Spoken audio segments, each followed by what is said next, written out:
So, Elle, can we get rid of workplace politics altogether? In my opinion, I think it's important not to be naive.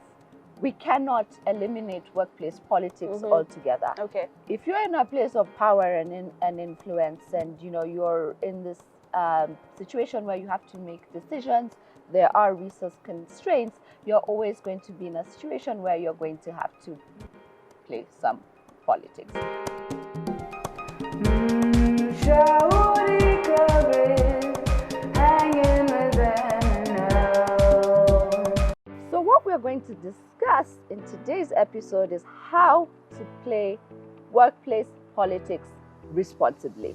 So, starting from the top, how to play politics responsibly in the workplace. Don't engage in gossip. It's as simple as that. Point blank period. Yeah. Second item is don't isolate yourself. I think sometimes lack of networking builds sort of like a negative image. Yes. So if you're invited to a party or you're invited to some sessions, go. Obviously, we do understand that sometimes, you have work-life balance and maybe you have a family to feed. But if you're always the person who people know, this person's never even gonna show up anyway, you'll miss out on those opportunities where certain things that will not be discussed in the office will be discussed, and your social standing might suffer, and that will then affect how work flows. So by all means, don't isolate yourself. Another important thing you should do is build a good network with influencers in the organization who have power and authority on how decisions are made and how resources are allocated.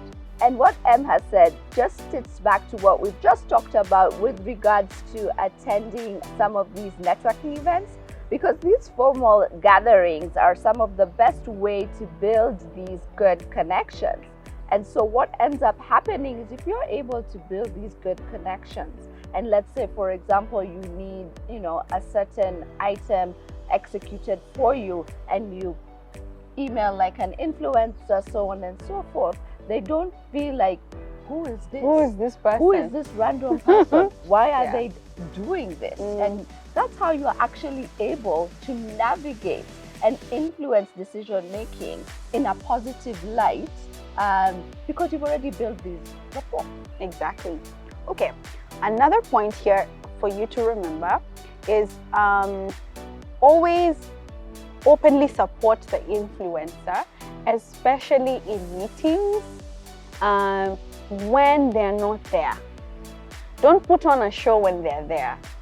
So in parties, in informal discussions as well, when your influencer is mentioned, find them in a good light. You talk about a time when they did something right and you felt that it was well decided, and do this frequently, and you find information flows back to them, and it puts you at a better place when you do interact with them and are looking to have decisions made in a way that you feel would work to your positive benefit. Absolutely. And as we began, we talked about you can't eliminate workplace politics. No. It's the same thing as you cannot eliminate conversations in the corridor. So what you don't want to end up happening, as Emma has said, is, in open spaces, you're speaking glory and praise, and then in the back door, it's getting back to this individual that this person is like, you're not consistent. Exactly. And people are also talking about it. They're like, look at this person, they are so fake, Yes, in meetings, they're like, yes. And now they're like, no. So be consistent. Exactly. Be consistent. So let's talk about doing your job well and letting your job speak for you. Exactly. Obviously, if you're new to an organization, this is something that would take time to sort of build up and build rapport. But from the jump, always let your work speak for you. And the importance for this is then you'll be able to influence decisions, and people know it's because of your hard work, your dedication, and your accolades. Not because you're pulling strings left, right, and center, not because you talked to so and so, not because you are throwing so and so under the bus. Now, because we started by saying that you cannot eliminate workplace politics, and we've further shared the things that you need to do to play it responsibly, there are things you need to make peace with also, because you will find landmines and situations that you don't necessarily like and read like negative politics. So this is some of the things that you need to make peace with. First and foremost is it's not about being liked, and it's not about liking someone. It's really about respect, and respect for your colleagues and your influencers and their respect for you. So do things that cultivate that and propagate that level of respect between and among you. And you find it a little easier to navigate the political landmines. Another thing is, it's also not about sabotage. I think this is where things start to get icy and things start to get dicey. There is a way to navigate and influence decision making without throwing people under the bus, without talking negatively, without being sneaky. And the thing is, as soon as you become somebody who's known to sabotage, you can never take that reputation back. You're always going to be that guy, always going to be the villain. So don't place yourself as the villain. Correct.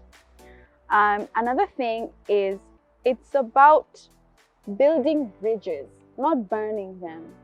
So it's typical that you will disagree with someone and they'll have a contrary opinion, they'll have a different background from you. And again, as we started by saying, it's not about liking. Find common ground from which both of you derive mutual value. So you've done all these things. You're not engaging in gossip, you're networking, you're letting your work speak for itself, but it's not working or it's failing, and you're still finding yourself in a really, really toxic environment that is very, very highly politicized. You're not really getting, some of the results that you would like, and you're actually just now starting to have negative repercussions, mental fatigue, you're stressed, and even maybe entering elements of depression. What do you do? At this point, it's safe to say, for your mental wellness sake, you can leave. And I know that's a scary thing, but this is our personal opinion. Nothing is that important. Put your mental well-being first and leave that organization. Better still start planning your exit by looking for somewhere else to go. And as you move to this new space, go with your eyes open. Apply the advice that we've given you on the channel on things to look out for in a new work environment before you say yes and jump in, only to find the same dynamics are making you miserable. But if you don't think this is true, or you have a different opinion, put it on the comment section. We'd really like to know what you think one should do if all else has failed when it comes to workplace politics. If you've enjoyed this segment of playing workplace politics responsibly, whether you disagree or you agree, please go ahead and comment in the comment section below. And remember to like the video because it helps other people find us. And until next time, take care of yourself. Bye.